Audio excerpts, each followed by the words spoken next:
제가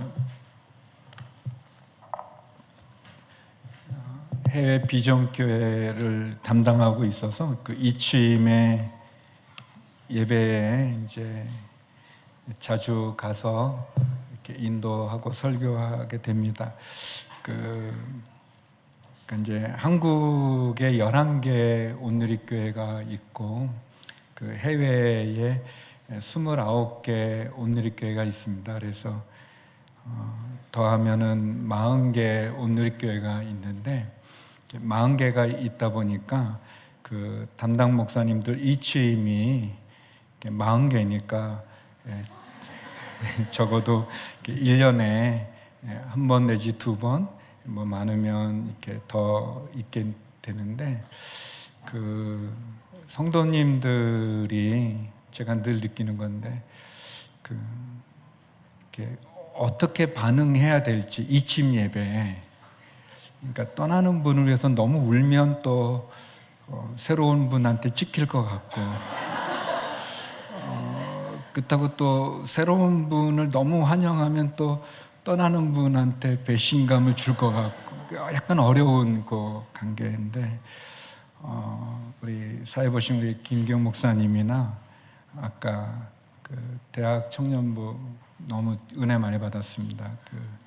이렇게 대표로 인사했던 자매님이 모범을 보여주신 것 같으세요. 일단 떠나는 분에게는 하염없는 눈물을 흘려주세요. 그렇지만 또 환영하는 목사님에는 또 표정을 바꿔서 이렇게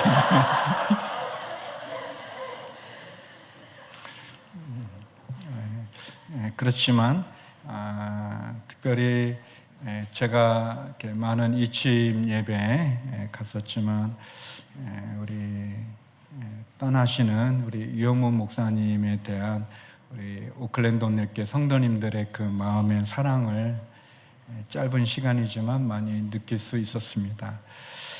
10년 3개월이 넘는 긴 시간 동안 어떻게 보면 또 짧을 수도 있는데 참 충성된 종으로 섬겨주셨던 우리 이용문 목사님, 또 사모님, 또 세 자녀에게도 감사를 드리고, 또 서울에서 비서실에서 그리고 열린 예배, 그리고 공동체를 귀하게 섬겨주셨던 또 조준문 목사님의 취임에 또 감사드립니다. 그리고 그 어느 때보다도 우리 오클랜드 온누리교회 이취임에 이런 큰 은혜가 있는 것도 너무 감사드립니다. 지금 봤는데 우리 사모님이, 우리 김병훈 목사님 사모님이 또 이렇게 계시는데, 김병훈 목사님 창립해서 개척하셔서 지금까지 오는 동안에 20년의 그 시간 동안 하나님이 우리 뉴질랜드 가운데 또 오클랜드 가운데 이렇게 귀하게 섬겨주시면 얼마나 감사한지 모르겠습니다. 한 10분 정도 잠깐 말씀을 나누겠습니다. 액츠 29를 써가는 교회라는 제목은 우리 천국에 계신 우리 하영조 목사님께서 온누리교회를 시작할 때 가지셨던 비전이기도 합니다. 몇 분이 한 목사님에게 교회 개척을 제안하기도 하고 또 함께 하기를 원했을 때 많은 교회들이 있는데 왜 또 하나의 교회를 서야 되는가라는 그런 질문을 갖고 고민하는 가운데, 기도하는 가운데 사도행전에 나오는 바로 그 교회를 세울 수 있다면 사도행전이 보여주고 있는, 그래서 액츠 29로 끝나지만 그러나 액츠 29장을 써가는 교회라면 의미가 있지 않은가라는 그런 마음으로 목사님께서 교회를, 온누리교회를 시작하셨습니다. 한 목사님께서 목회 사관학교 때 저희 목회자들한테 질문을 한 적이 있었습니다. 아주 오래전인데요. 예수님에게 꿈이 있다면 그 꿈은 무엇일까요? 라는 질문이었습니다. 저는 그 질문을 이제 제가 미국 얼바인 온누리교회를 담당할 때 이제 한국에 들어왔을 때 처음 받게 됐는데 그 전까지 예수님이 뭐 꿈이 있을 거라는 생각을 하지를 못했었어요. 근데 예수님도 꿈이 있을 수 있겠지. 그러면 진짜 예수님 꿈은 뭘까? 이제 그런 생각으로. 근데 잘 모르겠더라고요. 저희들 모두가 다 아무도 대답을 못할 때 목사님께서 아마 예수님에게 꿈이 있다면 그 꿈은 십자가를 지는 게 아니겠는가라고 얘기를 하셨습니다.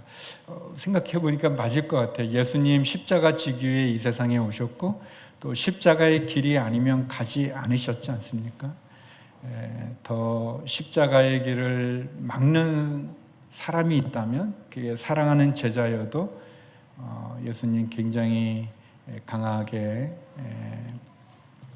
꾸짖고 또 많은 사람들이 예수님을 왕으로 모시고 싶어 했지만 오병이어의 기적 이후에 그게 십자가의 길이 아니기 때문에 예수님 그 무리를 피해서 산으로 가셔서 기도하셨죠. 맞다, 예수님 십자가가 예수님 꿈이지. 그런데 또 하나의 질문을 하셨어요. 그런데 또 예수님에게 꿈이 있다면 무엇일까요? 예수님 십자가 말고 또 무슨 꿈이 있을까? 역시 아무도 대답을 못할 때 목사님 그렇게 정리하셨습니다. 교회가 아닐까. 그 십자가의 복음을 교회 공동체를 통해서 온 세상에 전하는, 교회에 대해서 예수님께서 자주 언급하진 않으셨지만 교회를 통해서 땅끝까지 십자가의 복음을 전하는 것, 그것이 아닐까, 그렇게 말씀해 주셨습니다. 그러면서 교회론에 대한 말씀을 나눠주셨습니다.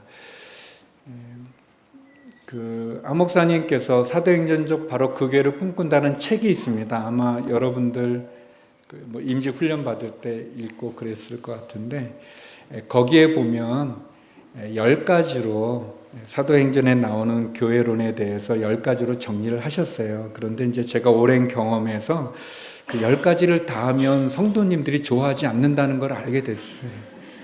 그래서 제가 4가지로 좀 줄였습니다. 나머지 6가지가 궁금하신 분들은 그 책을 읽어보시면 될 것 같아요. 4가지, 아까 우리가 불렀던 찬양에도 나오지만 초대교회를 보여주는 아주 중요한 것 중에 하나, 그리고 또 사도행전을 써가는 교회는 이런 교회다라고 했을 때 첫 번째는 성령으로 잉태한 교회입니다. 교회는 어떤 취미가 같은 사람들이 모이는 어떤 동호회도 아니죠. 어떤 정치적인 이데올로기나 어떤 철학이나 어떤 한 사람의 이념을 실현하기 위한 정당도 아니죠. 또는 많은 사람들이 어떤 뜻을 가지고 모이는 어떤 그런 클럽도 아닙니다. 동호회도 아니고 클럽도 아니고 정당도 아니면 교회는 그럼 뭔가?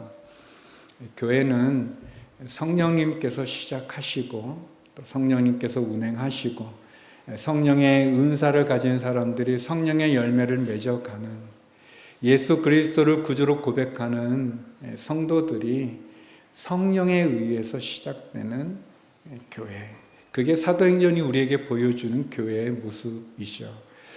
부활하신 예수님을 만난 제자들이었지만 그들은 두려워서 문을 꼭꼭 닫았습니다. 그러나 오순절 마가의 다락방에 모였던 그 120명의 연약한 그 120명에게 성령이 임할 때 우리가 아는 교회가 시작이 되었고, 그 120명으로 비롯된 그 교회의 역사가 우리 한국까지 오고 또 뉴질랜드 이 오클랜드의 온누리교회까지 오게 되었습니다. 액츠 29를 써가는 교회의 중요한 시작이 성령으로 잉태한 교회라는 것을 기억하시기 바랍니다. 소망하기는 오클랜드 온누리교회가 늘 성령 충만하기를 소망합니다. 성령의 열매가 나타나기를 소망합니다. 성령님보다 앞서지도 않지만 뒤처지지도 않는 성령님과 함께 나가기를 소망합니다. 두 번째는 기적을 체험하는 교회입니다. 사도행전을 어떤 분은 기적행정이라고도 말합니다. 예수님에게 나타났던 기적의 역사들이, 더 큰 역사들이 예수님을 믿고 따르는 제자들에 의해서 나타난 기적의 역사죠. 그리고 그 기적을 통해서 하나님이 영광 받으시고 믿는 자들이 더해가는 그런 모습을 보여줍니다. 사도행전 2장에 성령으로 잉태됐던 교회가 사도행전 3장에 안전뱅이가 일어나는 기적을 통해 5천 명이 죽게 나오는 역사가 일어납니다. 이 시대에 우리 가운데도 기적이 일어난다고 생각합니다. 그것을 믿음으로 고백하는 교회가 온누리교회죠. 소망하기는 우리 오클랜드 온누리교회 안에 많은 기적의 역사가 있기를 주의 이름으로 축원합니다. 세 번째는 고난의 체험이 있는 교회입니다. 사도행전에는 놀라운 기적의 역사도 있고 그 기적을 통해 하나님 영광도 받으시지만 부인할 수 없는 그것은 예수 그리스도의 이름으로 받는 고난이 있다는 것입니다.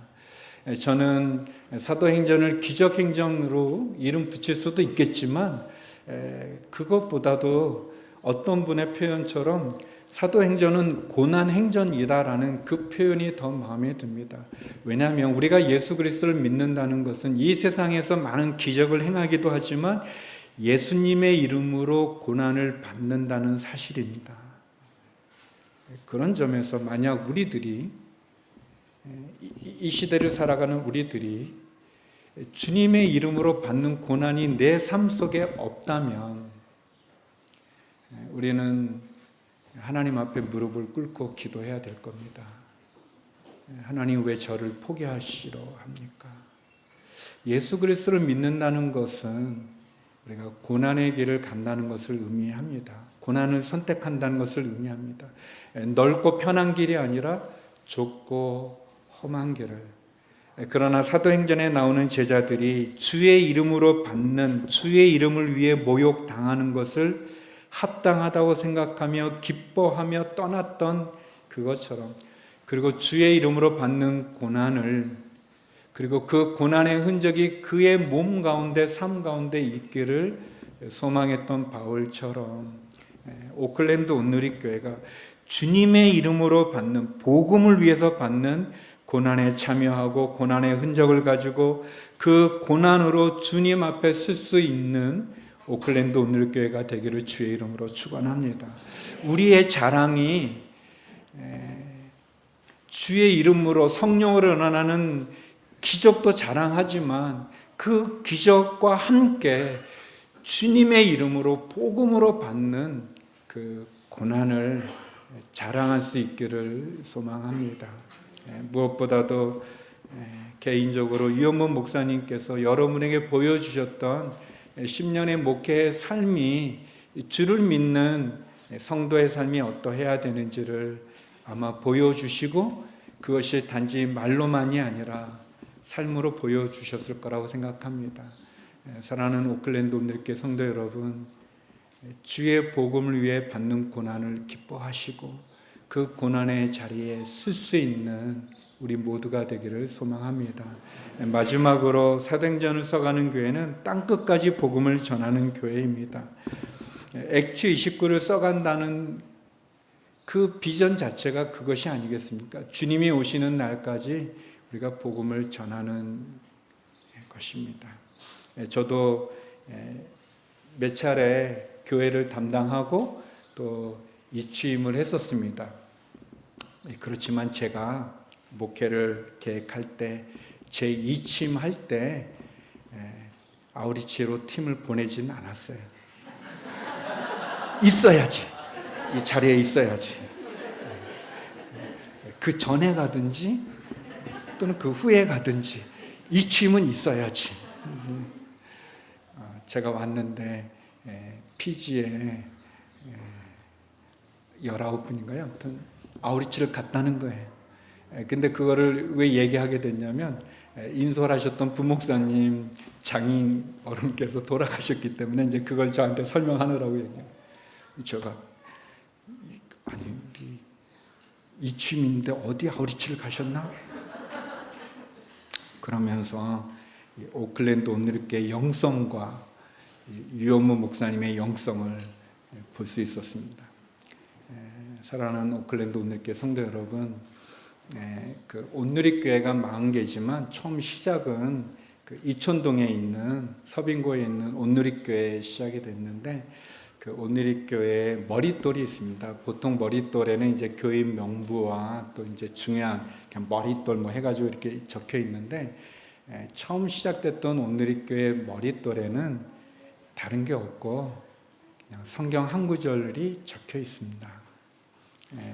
제가 처음 온누리교회 와서 누군가를 만나려 하다가 서 있다가 옆에 보는데 그 머릿돌을 보고 큰 은혜를 받았습니다. 거기에는 이런 성경 구절이 적혀 있습니다. 그러므로 너희는 가서 모든 민족을 제자로 삼아 아버지와 아들과 성령의 이름으로 세례를 주고 내가 너희에게 분반 모든 것을 가르쳐 지키게 하라. 볼저다 내가 세상 끝날까지 너희와 항상 함께 있으리라. 온누리교회 성도 일동 성경 구절 한 구절만 적혀 있습니다. 우리 사랑하는 오클랜드 온누리교회 성도 여러분, 유영문 목사님과 함께 너무 잘 섬겨 오셨고 오클랜드의 귀한 교회로 너무 훌륭하셨습니다. 이제 조준범 목사님과 함께 계속해서 사도행전 29권을 써갈 때 기억하십시오. 주님이 오시는 그 날까지 땅끝까지 복음을 전하는 이 사명을 감당하는 온누리교회 오클랜드 온누리교회가 되기를 주의 이름으로 축원합니다. 기도하겠습니다. 하나님 아버지, 성령으로 잉태되어 기적을 체험하고 고난의 흔적이 있는, 그리고 주님이 오시는 그 날까지 땅끝까지 복음을 전하는 오클랜드 온누리교회가 되게 하여 주시옵소서. 예수님 이름으로 기도드립니다. 아멘.